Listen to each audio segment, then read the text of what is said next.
All right. Now then, go back to our Zoom and let's start off with our tefillah. Oh, yeah, everything's okay. Now, tefillah, here we go. And I need to share the screen. All right. Oh, sorry, I need to switch off the YouTube that it doesn't make a noise. Let's start off with our tefillah. There we go. All right, okay, done.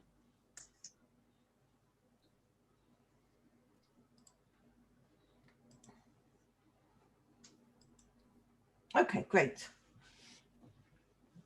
Okay, so let's start off. And of course, I want to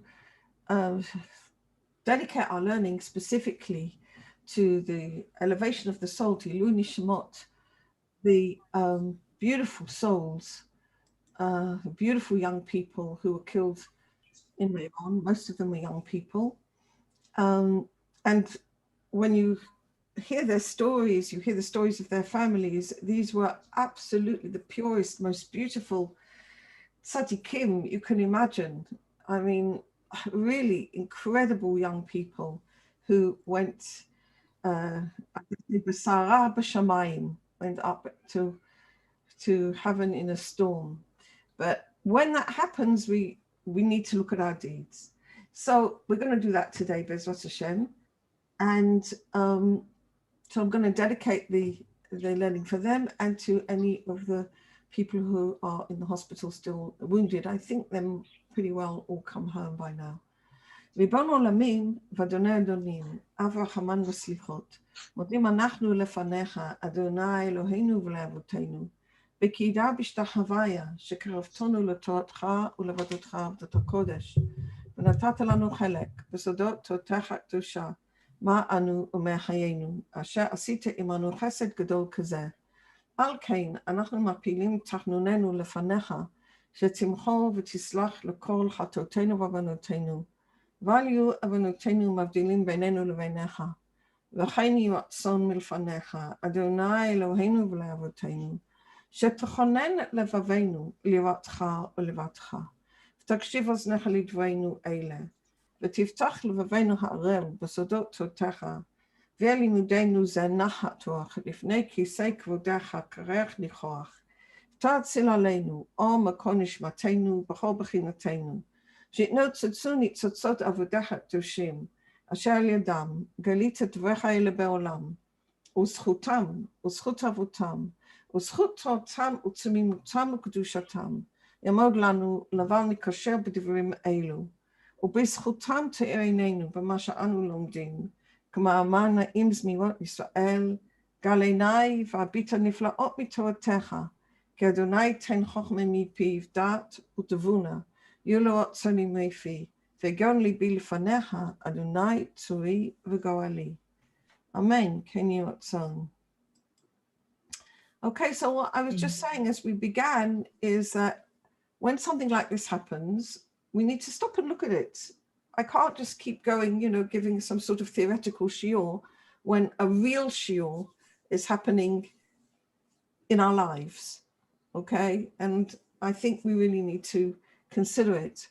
I spent a lot of time, first of all, I was very distressed from it, and I spent a lot of time thinking about what does it mean? What does it mean that people who went to celebrate the celebration of Lag BaOmer with Rabbi Shimon Bar Yochai were killed? And of course, you can look at the reality on the ground, how the infrastructure wasn't up to the standards, and mistakes made by the police, whatever. But I don't think that's the real issue. I think that the issue, the police, there are many eyewitnesses who said that in fact the police blocked the exit, and that was the sort of the final straw which caused the build-up of pressure, and people died from that. But I don't think that's the issue. That's not the issue at all. I think in fact that's a parable. What's the parable? The parable, that's a parable, and there's a mashal and a nimshal. There's the parable and there's the explanation of the parable, what it represents. And what it represents, in my opinion, is that the flow of the Torah of Rabbi Shimon Bar Yochai, as taught by Rabbi Ashlag, is being blocked. It's being blocked by rabbis primarily who don't know it and don't want to know it, and are blocking it, acting as gatekeepers for their communities. And this is how I see it. I think that's a parable. I wrote this to Rabbi Gottlieb, and he did not disagree at all. He gave a very fierce shiur in which he said we've got to look at reality, and the reality was that Jews unintentionally, but from the pressure of their, what was built up, Haredi Jews killed Haredi Jews. And how did that happen? Of course it was shogeg, of course it was unintentional. Nevertheless, this was the reality, and this is what we need to look at, what's happening. So when we look at that, we need to look at what is the celebration of Lag BaOmer about, and it's about the teachings of Rabbi Shimon Bar Yochai, that he brought these teachings down, and there was great teachings given on the night of Lag BaOmer. And this is what we learned last week when we learned about Lag BaOmer. And the one who's really teaching it now for us in our generation is Rabbi Ashlag. And so I want to share with you at least some of a course that Rabbi Gottlieb gave, looking at the Kabbalah in the relationship to the human being, okay? And I think this is really the key, because if people really knew the work of Rabbi Ashlag and what it's saying about v'ahavta l'reacha kamocha, love your neighbor as yourself, and to actually really understand what the human being is, what we are made of, I do not think that such an incident could have taken place, not on the spiritual level and not on the physical level.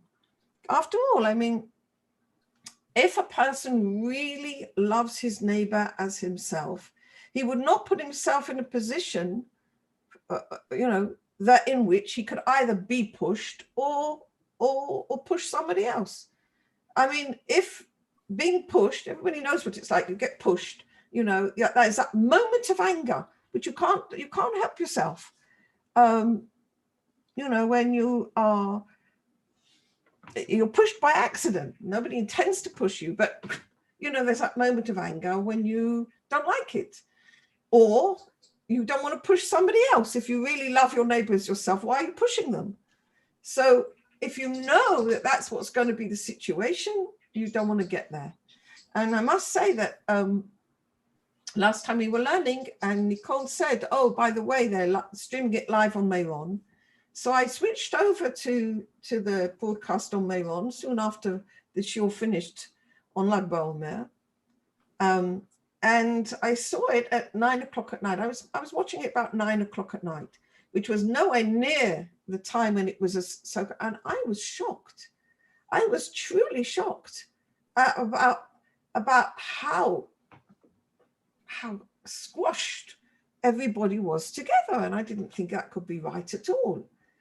So of course I had no idea what was going to happen next, but just seeing that seemed to me to be wrong. So I want to start off our shiur today, and please, if anybody's got anything to say or discuss or whatever, just, call it out. I'm absolutely open to discussion. And also, I'm sure other people have been thinking about it. You've been thinking about it just as much probably as I have. So I'm going to share this slide, which Rabbi Gottlieb prepared. Here, this is it. Now, let me share the screen. This is the one there. Okay.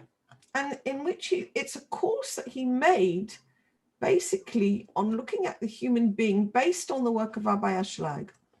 Okay, it's called Inner Look, and it's called From Darkness to Light. Okay, and he starts off with a map of the course, and he looks at the different levels of the ego, the different levels of the ani, of the I. Who am I?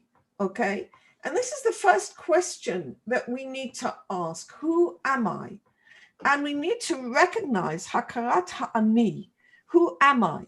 Because just because a person's religious, and if he's never learnt this particular material, okay, which comes from Rabbi Shimon Bar Yochai, Rabbi Yedidah Rabbi Ashlag didn't invent anything.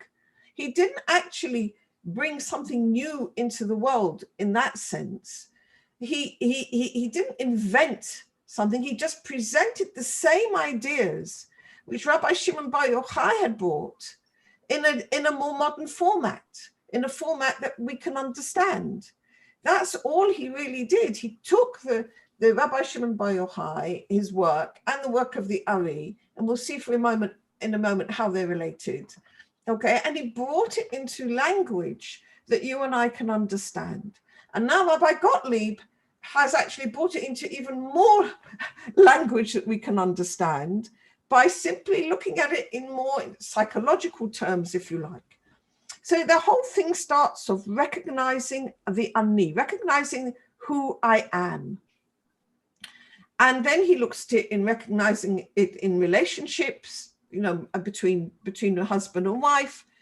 We're looking at it in parenting and families, looking at how who I am, how I operate in relationship to my surroundings, my community.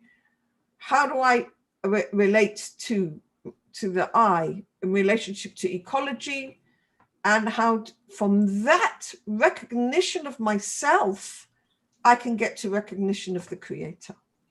Okay. So he starts off in this course by asking, what is Kabbalah and who were the Mekubalim? So Kabbalah actually is part of the Torah. It's a living part of the Torah. And absolutely, you cannot learn Torah and understand what you're doing without Kabbalah. And this is the great complaint that I have, and Rabbi Gottlieb has the same, and so does Rabbi Ashlag had the same, when people think you can, because that's actually a distortion. It's like doing 3/4 of something and you're missing the most important quarter, and you can't get a true picture of Torah without it. So the first aspect of Kabbalah, the Sefer Yetzirah, is related to Avram Avinu, it's related to our father Abraham by tradition. Then you have Rabbi Shimon Bar Yochai. Now, when did Rabbi Shimon Bar Yochai collect the Zohar? He didn't write it. He didn't invent it. Okay, he collected it. It's very clear from the Gemara that all the sages of the Mishnah knew the Kabbalah. They operated from it. The halachot are an integral part of Kabbalah, and of course the Tanakh itself is filled with Kabbalah. Shir HaShirim, the Song of Songs, is just total Kabbalah from the beginning to the end. But so much of it is Kabbalah. Okay, so he didn't invent it. The Kabbalah actually is an integral part of the Torah, is brought down by Moses on Mount Sinai. And as you know, the Torah is divided into two main compartments. One is the Torah Nigleh, and one is the Torah Shebal Peh, or the Torah Nista. No, I didn't mean to say that. One is the Torah Shebichtav and Torah Shebal Peh. There are the written Torah and the oral Torah. And the Kabbalah is part of the oral Torah. Now, the oral Torah was, as it says, oral, okay? It was passed down from teacher to student, from father to son. People knew it off by heart, okay? And this is how it was passed down until after the destruction of the Second Temple. And then after the destruction of the Second Temple, probably about 50 years to 100 years after that, when the destruction in the land and the dispersion was just appalling, in the generation after Rabbi Akiva, so this is the pupils of Rabbi Akiva, realized that if they didn't write it down, it was going to be lost. Now, one of the things we celebrate on Lag BaOmer is actually that it was the end of the plague which killed 24,000 pupils of Rabbi Akiva. But can you imagine what a tremendous loss it was to lose 24,000 pupils? And there were 5 main pupils left. Rabbi Shimon Bar Yochai was one of them. And then there was Rabbi Meir, there was Rabbi Yehuda Nasi. So these were the people, it was the students of Rabbi Akiva who saw the devastation and said, if we don't write this down, it's going to be lost. So they collected up the oral law. And Rabbi Meir and Rabbi Yehuda Nasi, I think, were the ones who collected up the Mishnah and the Midrash. And Rabbi Shimon Bar Yochai collected up the Zohar. Okay? All right? Then you have further development. Actually, it's missed out here, but you have the period of the Gaonim. There was a tremendous development of the Zohar, also of the Zohar and of the Kabbalah as a whole by the Gaonim. And then at that point, at some point between the Gaonim and the Ari, okay, but after the period of the Gaonim, the language of Kabbalah got lost. Now, there's 2 aspects of Kabbalah. There's the aspect of its content and the aspect of its language, okay? I'm not going to go into the language today because that's a subject all on its own, but the key to the language also needed to be passed down from rabbi to son, rabbi to pupil, and there was a generation in which the rabbi who had the key for some reason or another didn't pass it down.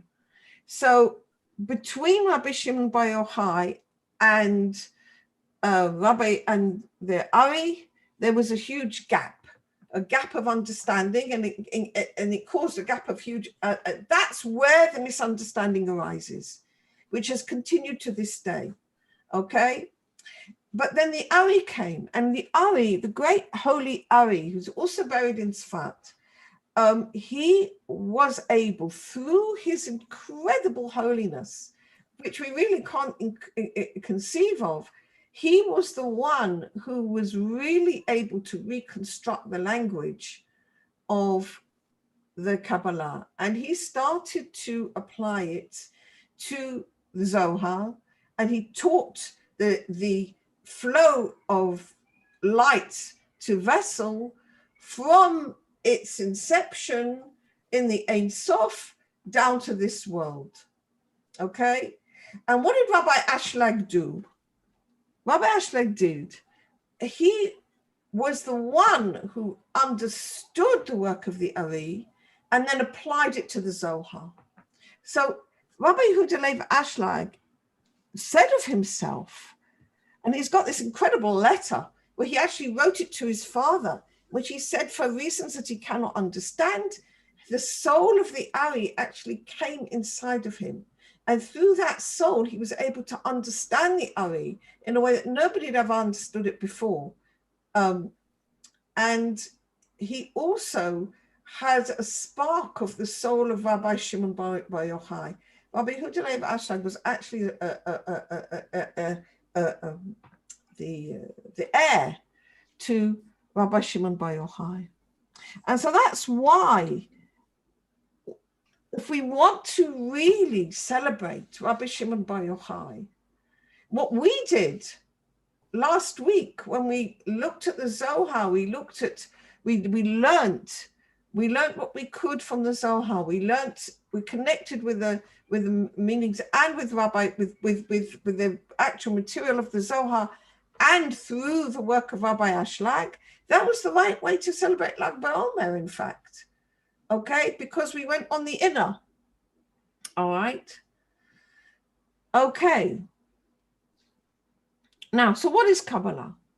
Kabbalah describes the order of the spiritual stages which evolve one from the other in the way of cause and effect, okay, whose purpose is to create an awareness, okay, and a fittingness to reveal divine presence, godliness in the life, in the day-to-day life of the human being, okay?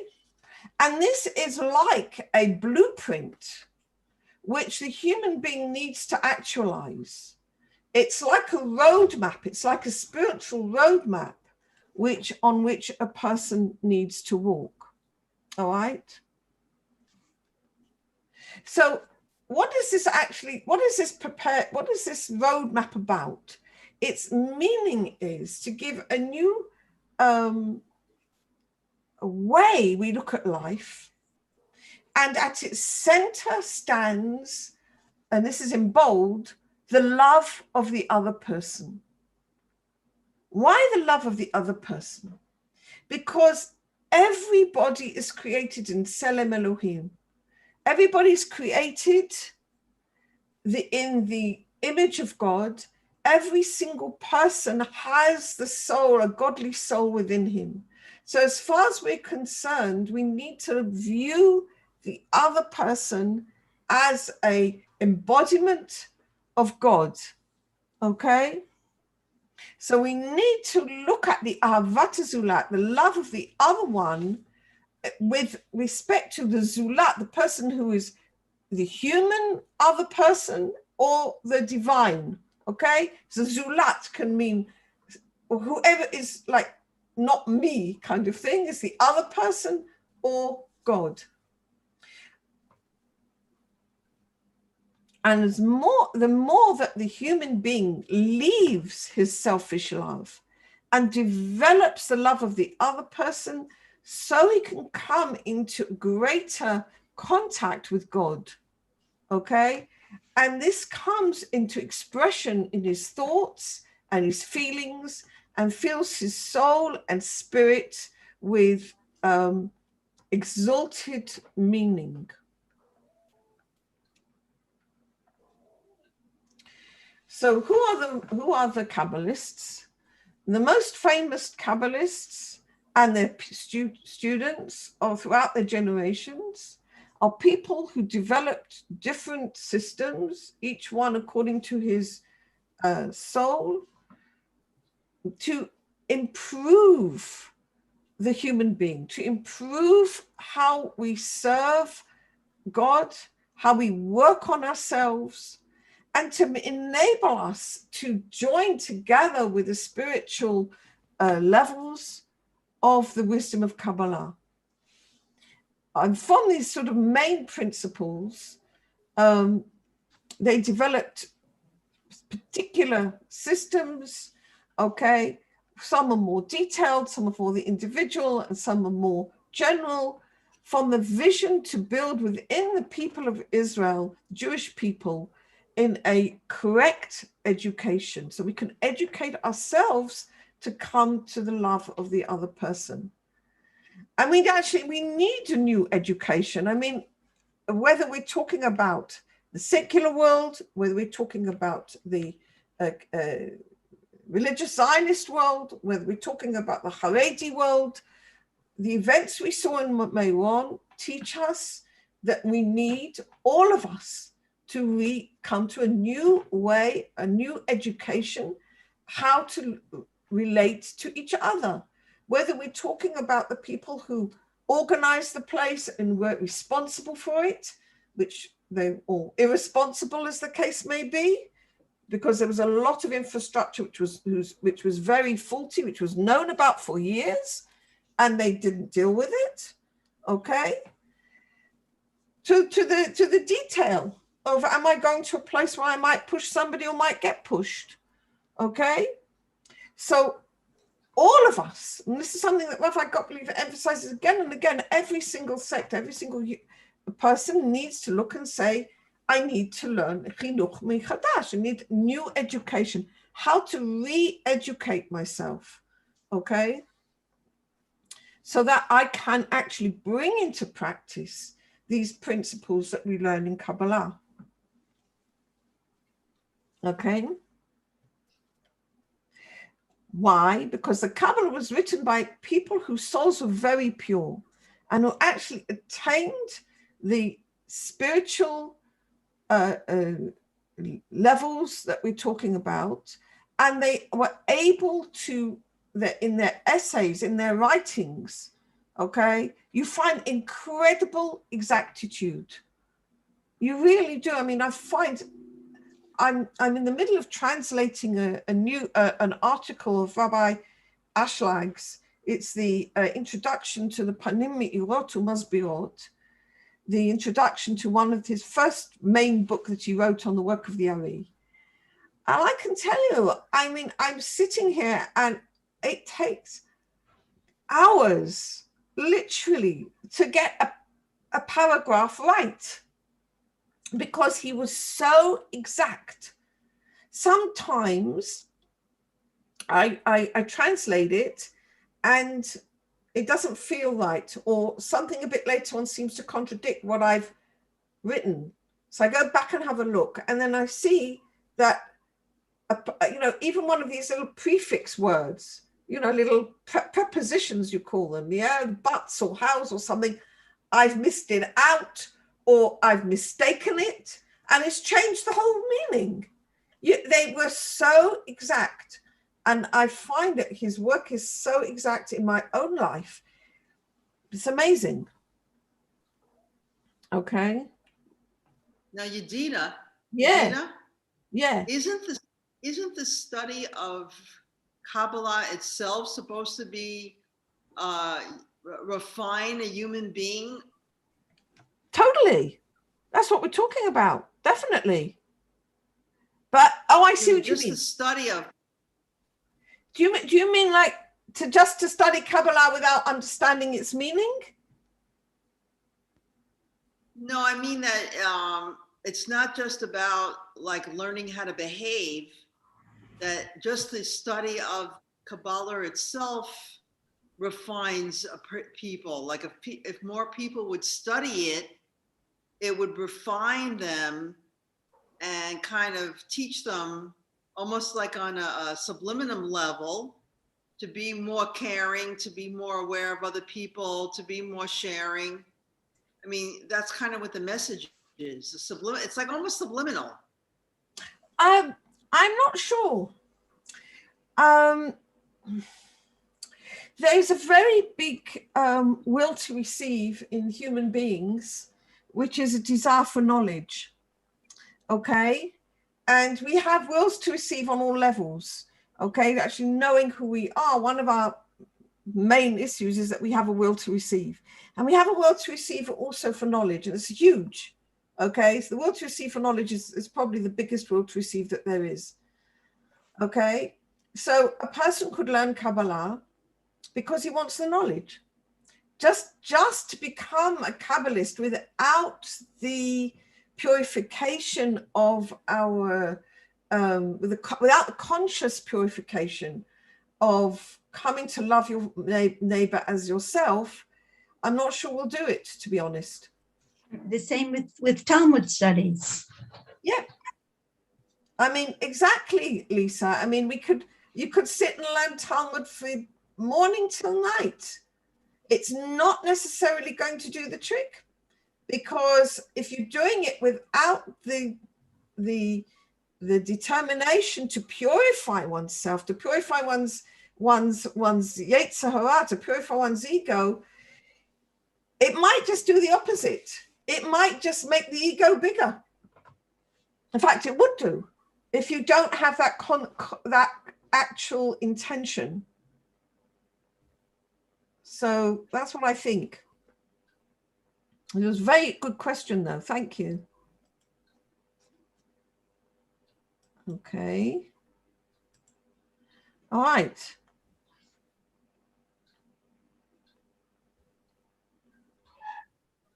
All right. So we've looked at that.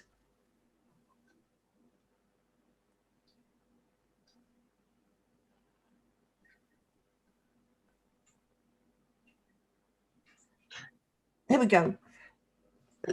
The Hashivut HaChomat HaKabbalah B'Prat B'Chinuch Kayom, learning the knowledge of how to occupy ourselves with love of our fellow man and with faith, okay, would actually help this understanding come to all parts of the community, okay, and would prevent violence of all its types in the community, whether we're talking about sinat chinam, causeless hatred, whether we're talking about divisions which come from different opinions, but the way of Torah is not that we should all have the same opinion, but we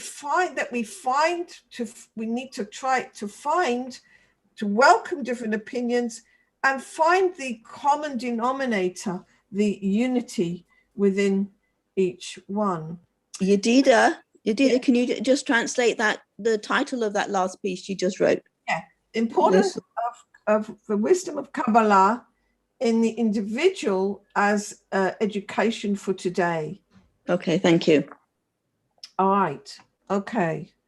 I wanted to get onto the piece because I'm looking at the time. I don't want to miss the piece. I want to get onto the idea a little bit further on to about here. This is it. Recognition of the self. Okay, this is the piece I want to look at today. Okay, what are we? Recognition of myself. Questions. Why does a person need to recognize himself, to know himself? What does he lack in life if he cannot recognize himself, if he doesn't know what he's made up of? Why can he simply not enjoy life without going inside his kishkas, inside his insides, you know, and doing all this self-examination? Okay? When a person knows his abilities, his preferences, his feelings in detail, does that mean he knows himself? Okay. Anybody want to answer any of these questions? No, but this I had this talk by a psychologist, and she asked the same question about why do we need to improve all the time. That's right. She asked us the same question. Wonderful. Okay. So these are questions we need to ask ourselves. Why do we need to know ourselves? Now, it's not an easy question to ask because a lot of people just want to get through the day. A lot of people just want to earn their money, you know, feed their families, just get through life. Why do I need to know myself? What do I need that for? Okay. But the truth is that if we don't know ourselves, we will act unconsciously. We will act without thought. We will act unconscious behavior. We'll get attracted to things which not necessarily will be beneficial for us. Okay. We'll behave in silly ways. Okay. I mean, I think there was a lot of unconscious behavior happening in Meron. Certainly, if I was, you know, if I knew myself, if people recognize themselves, they would be able to decide more clearly from a better perspective where they're acting from. I'm not trying in any way to accuse. I really am not. And certainly not the people who died, because I mean, amongst them were people who died because they were helping other people. One of them, Yisrael, I've forgotten his surname. He was a youngster who has two small babies, two small little girls. And people said, eyewitnesses said he was pulling people out and rescuing children out of the crowd. And he just, until he collapsed himself. I mean, it's so sad. So I'm not trying in any way to accuse or anything, look at that. But I want to find what we can learn from it and how we can move on. So why do we need to recognize ourselves? And the answer is otherwise we'll act unconsciously. Okay. So if a person doesn't know what he's made up, okay, from an inner aspect. He doesn't recognize himself. He doesn't know how to conduct himself, and he certainly doesn't know how to conduct others. Okay? If he can't recognize his good aspects or his bad aspects, he doesn't know what to develop and what to work on, and he doesn't know what to keep or what to throw out. But equally, if a person doesn't recognize himself, he doesn't know why the Torah or what the Torah is intending in all its commandments. Why? There's one of the most important phrases in the Gemara, Barati Yetzer Hara, Barati Lo Torah Tavlin. I created the evil inclination, I created Torah as its healing spice. But if he doesn't know what the evil is within himself, he doesn't know how to focus all his work in Torah and mitzvot. Okay?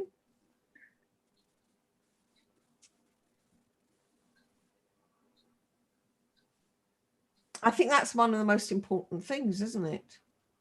Barati Yetzer Hara, Barati Torah Tavlin. But if I don't know what my Yetzer Hara is, which Rabbi Ashlag talks of as the will to receive oneself alone, if I don't know how it expresses itself in my life, okay, I don't know how to apply the Torah and mitzvot in a way to deal with it.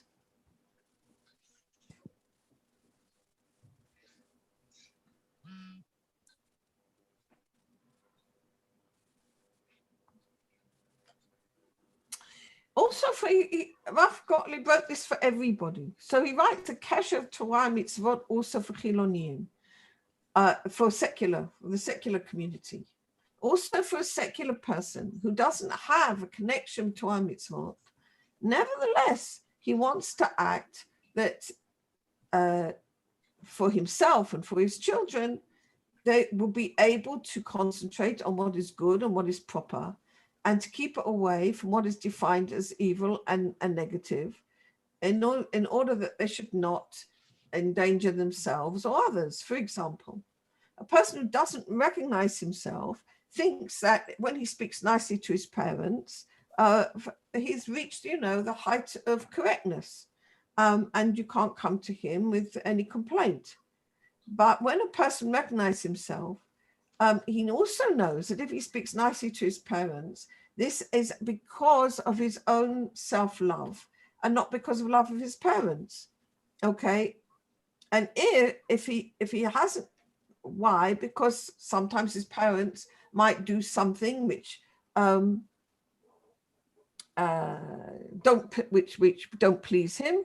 Maybe don't give him some money when he needs it, or don't help him when he thinks they should, or something like that.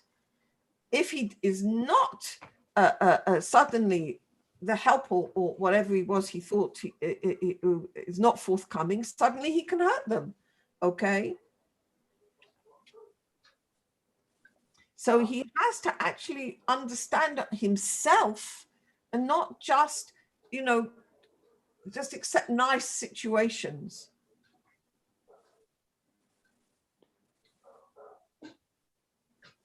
I guess, Yedidah, what I'm hearing is that it is very important to be clear in our intentions. Like, Yes. The intention why you do what you do is very important. And I think that's the hardest thing to ask yourself. I'm being kind, I'm being nice, but why am I doing it? Is it because I just want to love the other person, or is it because this will further my cause or give me some satisfaction in the future, whether it be loving your parents or your friends or whatever? I think that's absolutely right, and I think that's why the Kabbalah really helps, because what's the Kabbalah is called Sodot Torah, the inner meanings of the Torah. And what's it actually about? It's about intentions. That's what it's actually about. What do we learn when we learn the Zohar? We learn what the inner intention of the mitzvah is, okay? And there's some mitzvot, when we recognize what intentions we've got, there's some mitzvot which would really speak to us, because they're the ones which are really going to help us deal with those particular intentions, all right? They really do. I mean, we also find out what God's intentions were when in history, like for example, when he took the children of Israel out of Egypt. What does he mean? What was he doing? Okay, what were the intentions? Okay, what was the intentions of our forefathers? What was the intentions that Jacob had when he, went into Isaac to get the blessings? On the surface, it looks horrible. I mean, somebody deceiving a blind father, it looks terrible. So when we know the Kabbalah on these things, the whole of the Kabbalah is about intentions. I think you're 100% right, Diane. And that's why learning the Kabbalah, especially with Rabbi Ashlag, because he opened it for us, for ordinary people to be able to see it. And the more we learn it, the more we learn about ourselves. Okay, and I think what Rabbi Gottlieb wrote at the beginning is that the more we learn, the more we can understand what we're made up of, the more we can actually get access to the Creator. Okay.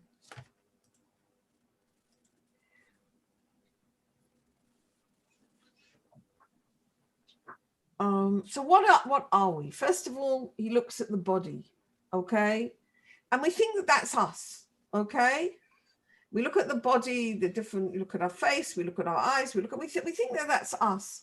And when things go wrong with our body, we tend to get quite frightened, okay? All right, okay.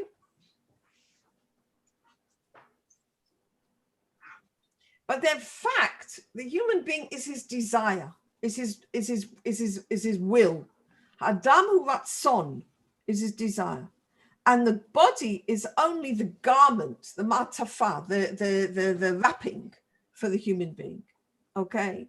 The truth is the body is just the garment for the man. A person himself is actually a spiritual entity who has desire, okay? And the personality of the human being is like folded within the spiritual situation of different desires. And you need to think about it like this. I am desire. And so the question is, what do I want? I want to make money. I want to enjoy a good meal. I want love. I want to learn. I want to listen to music, etc., etc. All these in general, as I am the will to receive pleasure and joy. Okay? The personality of the human being is spiritual and it is desire. There are two basic desires in the human being, okay? The will to receive pleasure and joy, and the other one is the will to give to others pleasure and joy.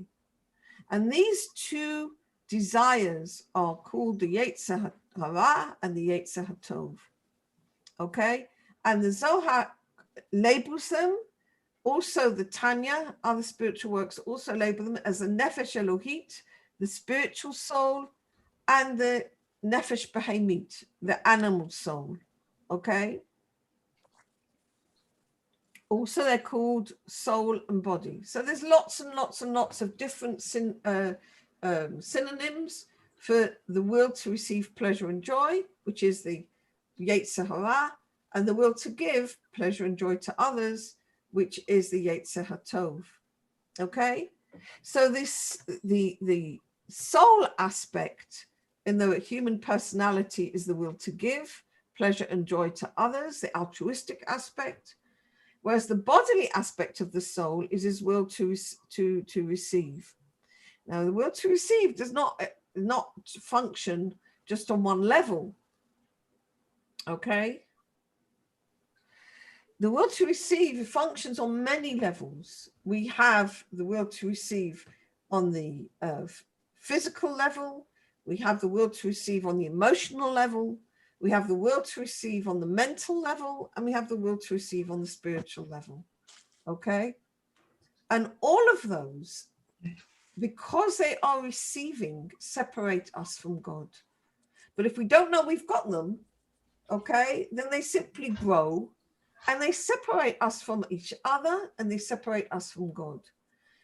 Every single Shiva house, every single person that, that I watched a lot of the videos of the people who survived and the people who, the funerals, they all said there's one message, and that is to unite, that to come together, to give to each other, to unite. They're all saying the same thing.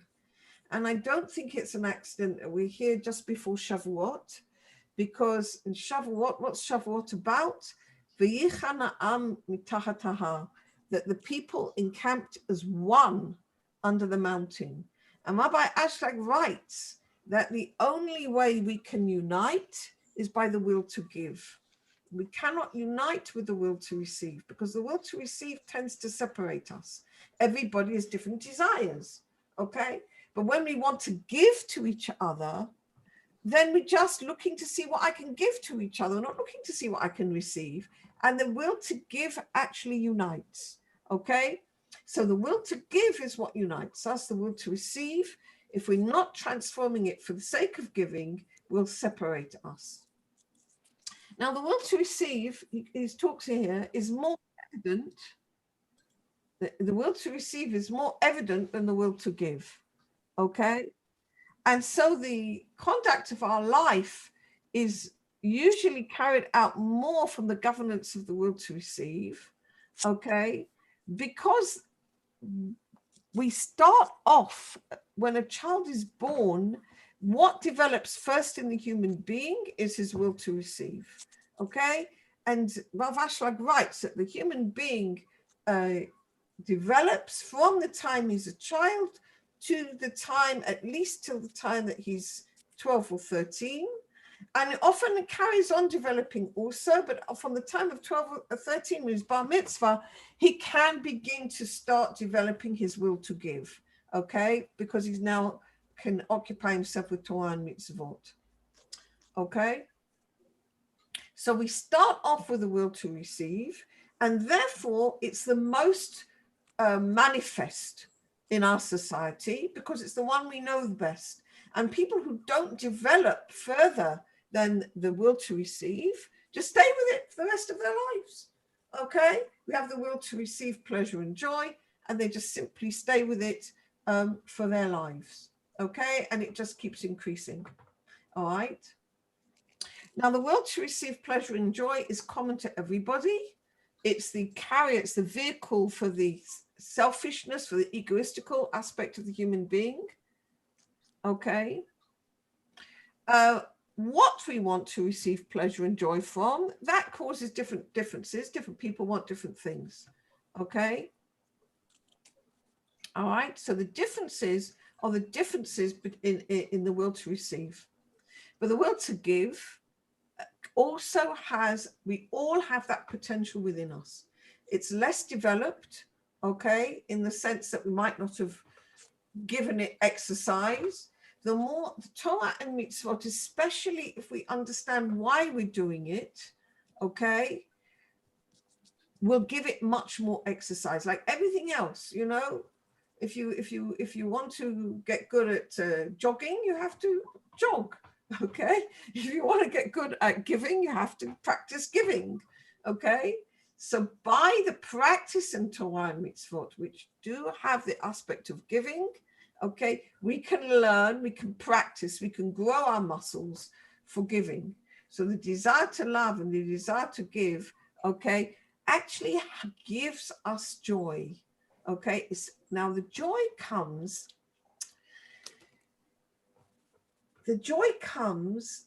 not beforehand.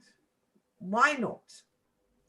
Before we want to do something, give unconditionally to somebody else, okay, our ego objects. Why? Because our ego has a will to receive. And it says, if you're going to spend energy, what are you going to get for it? So the will to give does not give that joy straight away, okay? The will to, if we feel, oh, terrific, I'm going to give something, it's usually because hidden in there is a will to receive. That shouldn't stop you giving. Do it anyhow, okay? And the intentions one of you spoke about intentions, I think it was Diane, as being really important. Okay.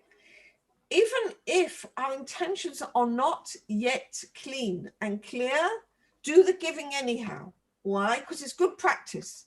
It'll help us. And the more we do it, the more those intentions will clarify. Okay. So there's often a aspect of when we're going to do something unconditional, we get this sort of inner hesitancy or inner opposition that we, you know, why or what or whatever. Okay, go and do it anyhow. And the joy that comes is because we've broken that barrier of our own will to receive. We've broken through our own ego and gone into a totally different paradigm in which we are in affinity of form with the Creator. Okay, so the will to give gives us affinity of form with the Creator. It breaks into a totally different paradigm. Okay, and this gives us a joy when we cause somebody else pleasure. All right, but it's not so obvious, and we have to work to it to get it. And there is no obvious balance between the will to receive and the will to give. Now, I thought about that. In the Torah, we taught we have balance. Okay, we have a free choice. All right, so therefore, I thought somebody was coming into, no, okay, right. So therefore, we have free choice. Okay, so therefore there has to be a balance, otherwise there's no free choice. If within myself, okay, my will to receive and my will to give are so heavily weighted into my will to receive, there's no balance, there's no free choice, because I would be therefore compelled to use my will to receive. I think the balance comes in another way. The balance comes because the will to give is very potent. If we give unconditionally, we actually, like I said, move out of the confines of our egoism, and we actually come in affinity of form with the Creator. And that is so powerful, okay, that that balances, all right, the will to receive for itself alone, which even though it's much more prevalent, has ultimately very little power. What has real power is the will to give. And Rabbi Ashlag writes many times that we do not understand the real power of a small act done with pure unconditional giving. We simply don't understand it. Okay. It's always complicated because sometimes even if you do it with a pure motive, the reward that you get is so reinforcing and so positive that you're no longer doing it purely for yourself alone. You're also getting pleasure out of doing a good deed. So that's when things get really kind of...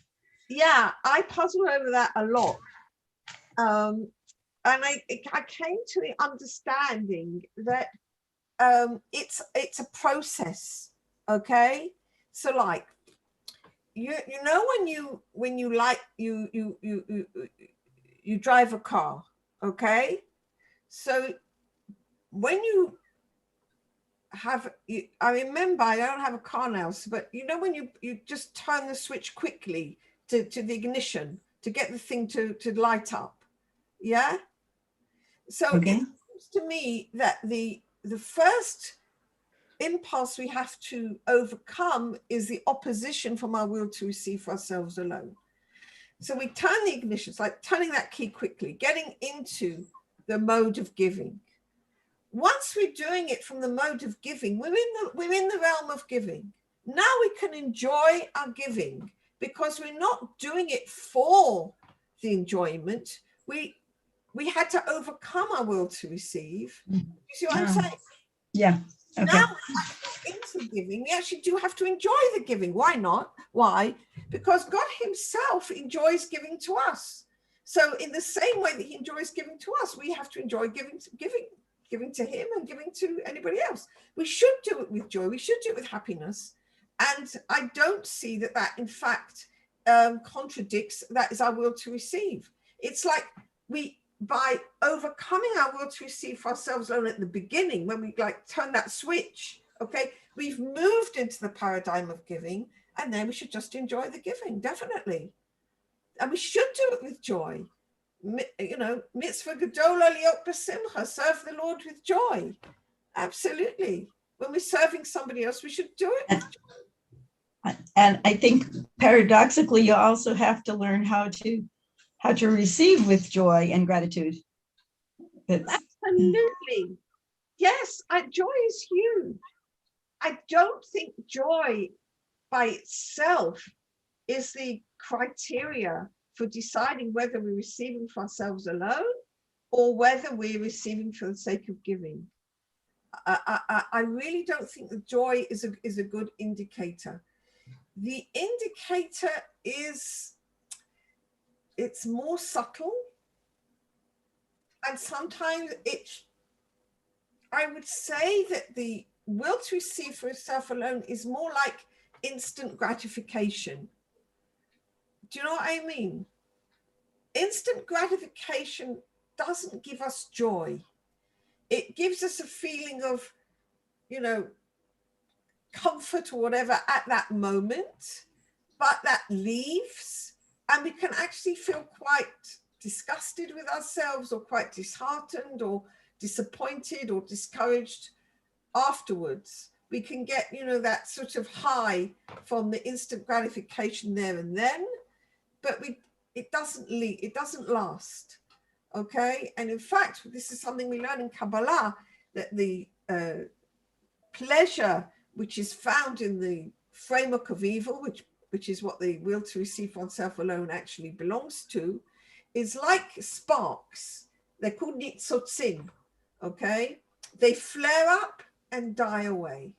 So the pleasure from the will to receive for ourselves alone isn't actually going to give us any lasting pleasure. But the joy that we get when we've done some beautiful giving is a joy that lasts forever. Whenever we go back in our minds and remember it, we go back in our hearts and remember it, we can re-experience that same joy, because it's a holy joy and it's a beautiful joy. So I would say that it's the will to receive oneself alone is just sort of a, you know, instant pleasure thing, but that's not a lasting joy, which is a totally different quality. Yedidah, Yeah. how do we deal with the fact that we might have a fear of giving, because if we give, then we might end up being without? Right. That's actually a real issue. Okay.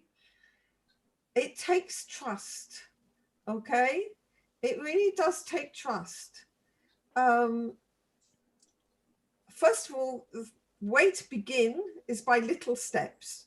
Okay.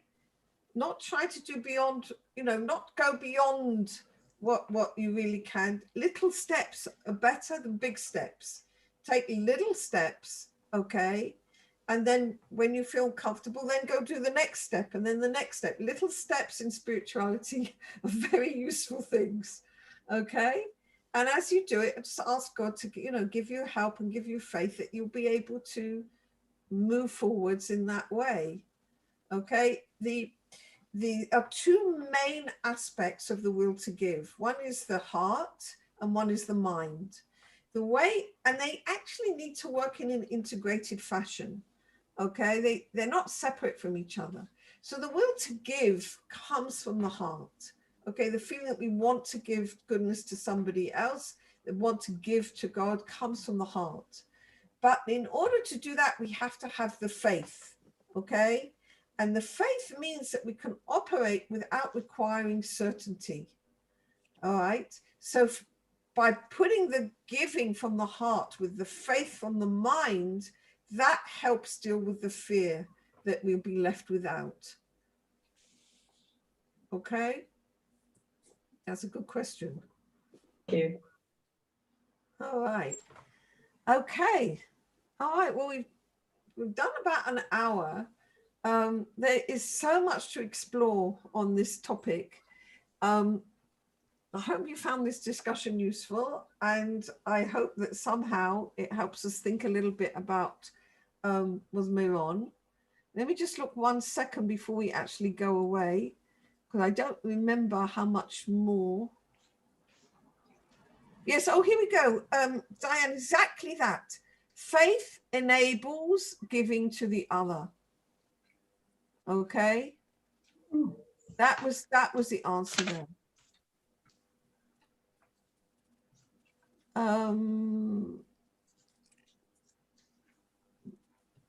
Yeah, I think that's okay. That will do for today, because you can't take too much in. And I think Baruch Hashem, we covered a lot of ideas about the will to receive and the will to give. And I think that these are very, very basic ideas. Am I still? No, okay. These are very, very basic ideas, which I think if they were more widely known, they come from the Kabbalah, they come from the Kabbalah of Rabbi Shimon Bar Yochai, they come from the Kabbalah of the Ari, and they're brought out in very clear language in the Kabbalah of Rabbi Ashlag. And if these ideas were more clearly known, widely known, I think that circumstances like Meron simply could not happen, not on the physical and not on the spiritual. So I really want to dedicate this to Bezrat Hashem, that from our learning will help heal the world and heal ourselves, and that each one of us can take these ideas into our own lives, and Bezrat Hashem will be like the stone in the lake where the ripples will ripple out. Okay? Okay. Thank you, Yedidah. Thank you. Oh, you're very Wonderful. Thank you. Shabbat shalom, everybody. Shabbat shalom. Shalom. Shabbat shalom. Thank you, Yedidah. You're welcome. See you next week. Well, Bezrat Hashem, I think next week is Erev Shavuot, but we can still learn. Yeah, it's Shavuot is, I think, on Sunday. So yeah, that next week already. I can't believe it. Oh. Anyhow, so we'll be learning for Shavuot next week. Bezrat Hashem. Okay. Good. Okay. Bye. Amen. Bye. Bye.